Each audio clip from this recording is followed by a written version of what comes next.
Hi, this is Jack Hartman, author of The USA Today Way, and you're listening to Dave's Gone By on WGBB.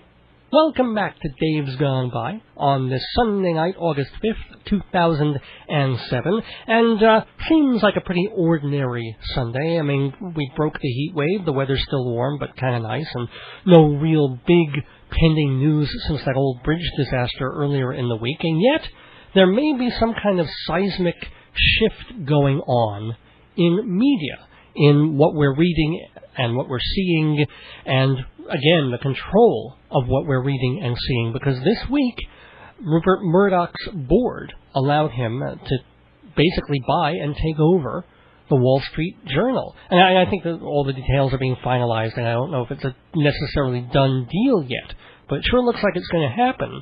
And, I mean, considering the fact that Murdoch owns Fox and the New York Post, among many, many other things, it's quite a coup, and something I think really worth talking about, which is why we have on the phone with us tonight Jack Hartman, a.k.a. John K. Hartman. He's a journalism professor at Central Michigan University and kind of an expert on all these media and journalism sorts of things. He's the author of USA Today Way and USA Today Way 2, which I don't think have anything to do with the USA Today newspaper. We'll find out about that. We'll find out a lot of stuff from Jack Hartman. Jack, how are you doing? I'm doing great. How about you? Thank God. I'm good. So what was your first thought, best thought, when you heard that Rupert was going after WSJ? Well, I figured he thought he had the situation wired. I think he felt that values of newspaper stocks had been going down. I think he felt that if he made a big enough bid, it would scare the competition away. And then it would just basically be left to him to sweet talk enough members of the Bancroft family into selling, and that he would get the prize. And that's essentially what happened. Do you know how much he paid for it, or would pay for it? Well, I've heard $5.5 billion. Billion with a B. Billion with a B is what it's going to turn out to be, and that's an enormous premium. The stock was selling for $37 a share. And he offered $60 a share. Ooh. So we're looking at, a 65% premium. Why is Wall Street Journal so important to him? I mean, of course, it's the Dow Jones, it's a business newspaper, but why? Well, first of all, he's got a large ego, and I think he fancies himself owning the most prestigious business publication in the United States, if not the world. Number two, I think that he feels that it will enhance his media empire, and it will make other properties that he currently owns, such as the Fox News channel, such as MySpace, perhaps even the New York Post, Fox television stations that he owns around the country, and other satellite communication, other newspapers and things that he owns in other countries around the globe. I think he thinks, and also MySpace. I think he thinks that owning the Wall Street Journal will help him make more money and add to his audience in those particular properties. And in particular, he is starting something called the Fox Business Channel in October. And so I believe that he feels that, owning the Wall Street Journal will give that business channel instant credibility and help him generate audience. And help him do with business news channels what he did a few years ago with news channels, and that is to have the number one rated channel. Fox News Channel came out of nowhere, and all of a sudden it's got twice the audience of the cable news network.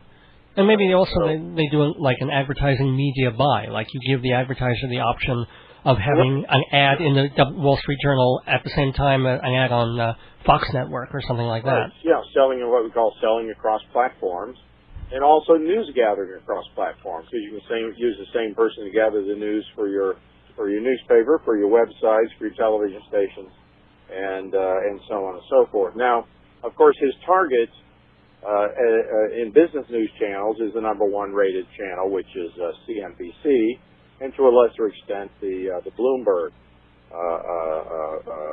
network channel. Mm-hmm. Well, actually, here's something that I saw a quote from you that said, I mean, your opinion on all of this was that it would be a sad day for journalism if Rupert were to get the Journal, because you say, quote, Murdoch's journalism is biased to the conservative Republican cause. It's not even really journalism as we've known it, and it's a sad day for people who care about journalism, and a sad day for a country whose quote-unquote democracy depends on journalism. Are you being overly, cautious or gloomy on that, or do you really feel absolutely that's the truth?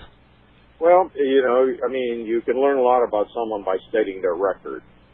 And Rupert Murdoch's Fox News Channel is a biased operation. It's like Rush Limbaugh on television. And so his record basically is when he's taken over media properties that he has begun to color their news coverage to try to use the news report more as a persuasive tool than an informative tool. Now, it's important to understand that the Wall Street Journal is really two publications. You have the news coverage in the Wall Street Journal, and you have the editorial page coverage and the commentary in the Wall Street Journal. The commentary in the Wall Street Journal is tends to be conservative, tends to be right-wing, tends to be aligned with the Republican Party and business interests. But the news coverage in the Wall Street Journal has always been considered very fair, very straightforward, very unbiased, and very complete. And that provides a valuable service to the country and to anyone that reads the Wall Street Journal. And I think that if Murdoch starts to change that will be unfortunate. Huh. I've heard, though, that in personal life, as it were, not that this matters, that he is a fairly liberal person, and that when he took the New York Post, he made it conservative just because he felt that's what the market needed, because the Times would be so liberal, and it would be filling a gap that people would buy, not necessarily because he was a conservative person. Have you heard that? Well, again, you'd have to look at his other properties. Excuse me, sure. What he's done with them. And I think that now, all that being said, Rupert Murdoch is also a very practical politician. He's a very practical businessman. When Hillary Clinton came on the scene, was elected senator from New York, he was very much opposed to her. But now that she's been reelected as a senator, and now that she is a serious candidate for the presidency, you find that she and Rupert Murdoch have kind of made amends. He's contributed to her campaigns. Oh. She doesn't refer to him as the devil anymore. So he is a very practical guy, from the political standpoint, and will bend his political philosophies if he sees some economic gain and some gain of influence. Speaking of influence, one of the other things that I've been prodded to ask about is you mentioned Bloomberg, and I've heard also that that's really the golden egg, the idea of going one-to-one against Mayor Bloomberg's properties and really filling up the airways with more news channels and being the number one over him. Do you think that's the real goal? That's what Murdoch's looking for? Yeah. I've never really observed him feeling like he's in competition with Murdoch. I think that he's targeting his efforts against MSNBC, which is the number one rated news channel. And I really haven't heard about any feud with... well, not a feud. I mean, more like I want to be bigger than him. It doesn't have to be a feud. It just can be like, hey, I want that market share that Bloomberg has, Bloomberg News, Bloomberg Media. I think Bloomberg Media has got a niche that just can't be beat, personally. Oh. I am privileged for the price of $13 a month to be able to listen to the Bloomberg News Channel on radio, and it's a phenomenal service. What makes it so special? Very intelligently done, very helpful. Doesn't overshoot. I mean, I'm not I pay attention to the stock market. I do some investing and so on and so forth, but I'm not an expert on those. I don't know all the vocabulary terms and everything, but the layman can listen to Bloomberg radio channel and really be informed about what's going on in the business world as well as current events. So I don't think there's much that can be done to dislodge the Bloomberg niche. I think I think Murdoch is after CNBC. I think he wants to be number one. When you get to be number one, you get exponentially more advertising revenue. And I think that's what he's, that's what he's after. And the other thing that we were talking about in pre-interview stuff was this whole idea of buy and dump, which he's done before. In other words, to hold on to it, but not with any real long-term plans. Right. Could you explain? Yeah. Does anybody think Rupert Murdoch is buying the Wall Street Journal because he wants to make it a better newspaper? Well, because he wants to serve the public better? No, he's buying the Wall Street Journal because he wants to make more money. He wants to expand his influence, and he wants to do more things, to enhance his empire. So I think that what may happen to the Wall Street Journal is the same thing that happened to TV Guide, and the same thing that happened to DirecTV after Rupert Murdoch bought them. After he got what he wanted, he sold them off. He bought TV Guide when he was trying to promote the Fox television channel when it was starting up 15 years ago, and it worked. In fact, the other networks were furious at him because he was using TV Guide, and using it disproportionately to talk about what was going on in the Fox television networks. DirecTV, of course, I think he really thought that DirecTV was going to give him a lot more than it turned out to give him. But you can be sure that all the channels that Rupert Murdoch controls have long-term contracts with DirecTV, long-term sweetheart contracts that were signed with DirecTV before he sold it. But does that also mean that, TV Guide was not particularly profitable while he was using it to build Fox? Oh, absolutely. In fact, he lost money when he sold TV Guide. But my guess is he made a lot more money off of establishing the Fox television network than he lost on TV Guide. And again, he's a very shrewd individual. Nobody can see inside his mind to know what the exact point of purchasing the Wall Street Journal is. People can only guess. And I'm guessing that he has no particular attachment to the Wall Street Journal. It's just another part of his empire that, if it ceases to be highly useful to him, he'll get rid of it. And he's allowed to buy it. I mean, it wouldn't be, what do you call a monopoly? I mean, could he buy the Daily News if he wanted it? Or the rules on cross ownership or owning two or more newspapers in the same market are pretty lax nowadays, particularly in a highly competitive market like New York, where you have several daily newspapers that are competing. So I don't think you'll run into any problems there. Now, he could. I think some people are going to question whether he should be allowed to own the Wall Street Journal and a television station in New York City, which he would. He's owned the Post and Fox in New York City. Yeah, but the Post is a relatively smaller newspaper. Relatively less of an economic factor than, say, the New York Times or the Wall Street Journal. I think the bigger you get, the more the government takes a look at, is there a conflict? But generally speaking, the direction in the United States is away from prohibiting newspapers from owning television stations in the same market. So I'll be surprised, and of course the government is run by the Bush administration. The FCC appointees are Bush or George Bush appointees, and I doubt if they're going to crack down on Rupert Murdoch, who is through the Fox television network, through the Fox News Channel, and a big friend and supportive of the Bush administration. We're talking with Jack Hartman about the whole big media thing with Rupert Murdoch buying the Wall Street Journal and all of that stuff. But I want to find out a little bit about you. I know that you're a professor at Central Michigan University in journalism, and you also got a whole passel of degrees from Bowling Green State University. You kind of went there from undergrad all the way through your PhD. Am I correct? That's correct. Cool. And it was all in journalism, right? Well, no. My bachelor's is in journalism in the 60s. My master's is in radio, TV, film, broadcasting in the 70s, and my PhD is in the broader topic of communication. In the 80s. So I have 3 different degrees in 3 different departments in 3 different decades. And you're one of the rare people who got a good job from a communications degree. I applaud that.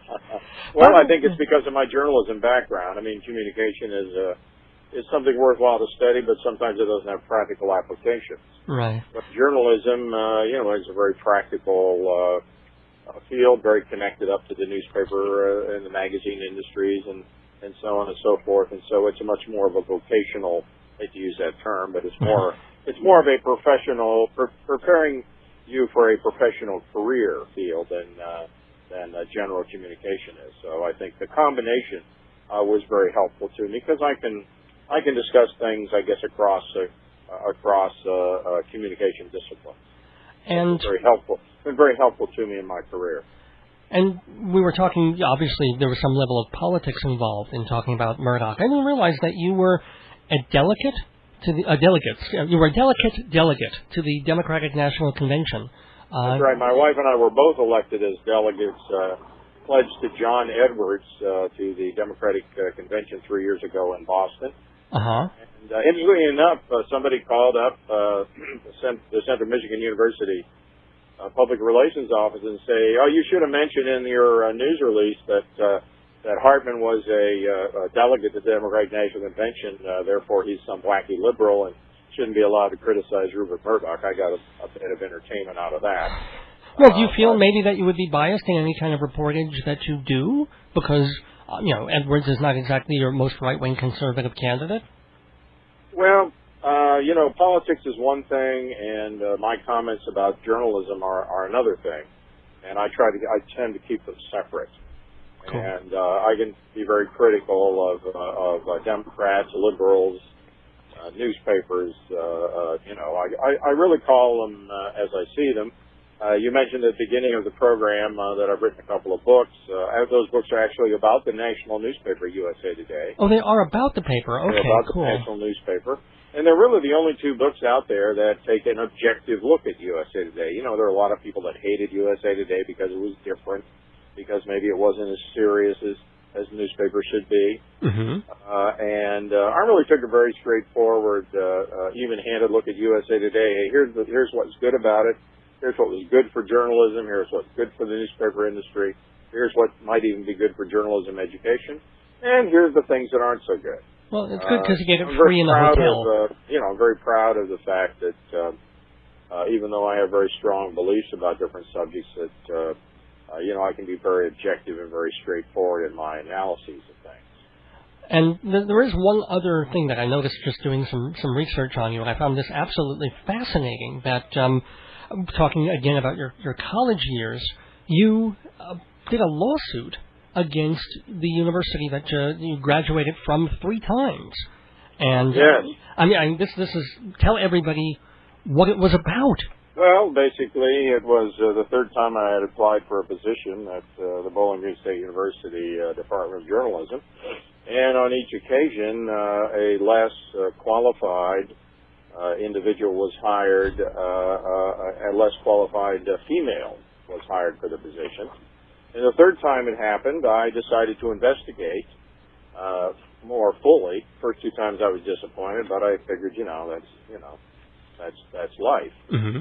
But the third time, it seemed to be a recurring pattern of less qualified individuals being hired, and I determined in my investigation that not only was this individual once again less qualified than I was, in fact, didn't even have her PhD, but she was also a member of a minority. And further investigation showed that her credentials really might not have even met the minimum criteria for being hired for the job, let alone stacked up next to mine. And so I did an investigation and filed a complaint, and finally went to trial in the federal court in Toledo, and the jury ruled in my favor. So you got an awards settlement for reverse discrimination. That's correct. That's amazing. And of course, that was not the best thing that I ever did as a Democrat, because these people, of course, started to think that that I didn't believe in the democratic causes. I do believe in democratic causes. I do believe in equal rights. I do believe in affirmative action, but I don't believe in quotas. In quotas. This was a quota hire. In fact, in the investigation, I got a document signed by the dean, signed by the leaders of the university, the hiring authority of the university, saying we will hire a minority. Wow. And that's kind of illegal, yeah. The position. This is what we call what I refer to as, and my attorney would refer to as a smoking gun document. So, it wasn't, this was such a clear-cut case that even people who were very, very skeptical, very critical of my, taking on this case, after they saw the evidence, said, "You got to be kidding me." Wow. This is so clear-cut. And also, I read somewhere that although you got a pretty nice little six-figure settlement, you said you would put 4 years into it, and the money that you got, nice as it was not, it didn't quite turn out that way. We ended up, because the judge didn't like the case and would not follow through on any of the findings. For instance, I wouldn't even order Bowling Green to be more careful in its future hiring policy. That's just for openers. And then the judge said, well, you know what? I think we may need to have another trial. We may need to have 5 more trials. And finally, I had to contemplate, do I want to spend another 5 years of my life on this matter? And I decided I didn't want to, so the matter was settled out of court. Oh, but it's what we call a moral victory. Okay. Sometimes you have to settle for those. Well, And we will. As my attorney said, you set out to prove that you were right, and you proved you were right. All right. Hey, some people don't even get that, but I don't recommend it for most people. It was a lot of tension. It was a lot of pressure. Yeah, there's nothing like going up on the witness stand before God, country, and a defense counsel that is trying to make you make a fool out of yourself. But I don't recommend it for most people. But I'm the kind of person that when there's a principle involved and you push me just too far, that I am going to I'm going to fight back. Well, I'm trying to think of a clever segue out of that into thanking you for being on the show, but I can't. So no clever segue is necessary. It's been my pleasure to be on your program, and it's a pleasure to be part of the discussion about this. I've been very lucky over the last 10 years to have been quoted in the New York Times and USA Today and the Washington Post. In fact, the only major publication I have been quoted in the country is, of all things, the Wall Street Journal. And probably based on my comments about Brother Murdoch, there's an even a less infinitesimal chance that's going to happen. But I'm grateful for the opportunity, and anyone who wishes to follow up with me on any of these topics, just certainly feel free to get in touch with me at Central Michigan University. Do you actually have an email or a web address? Yes, it's the email is john.hartman, Hartman, at Dacor, and that's DACOR.net. And my website is www.dacor, again, that's DACOR.net, net/John, JOHN.Hartman, HARTMAN. Could that be any longer? Everybody just Google John Hartman there. Could be. That is actually the best way to do it. Yeah. Well, thank you, really, actually, all jokes aside, for being on Dave's Gone By, for giving us your knowledge and your experience and bringing that to bear on all that's going on in media and journalism now. Thanks again, Jack Hartman. My pleasure, Dave.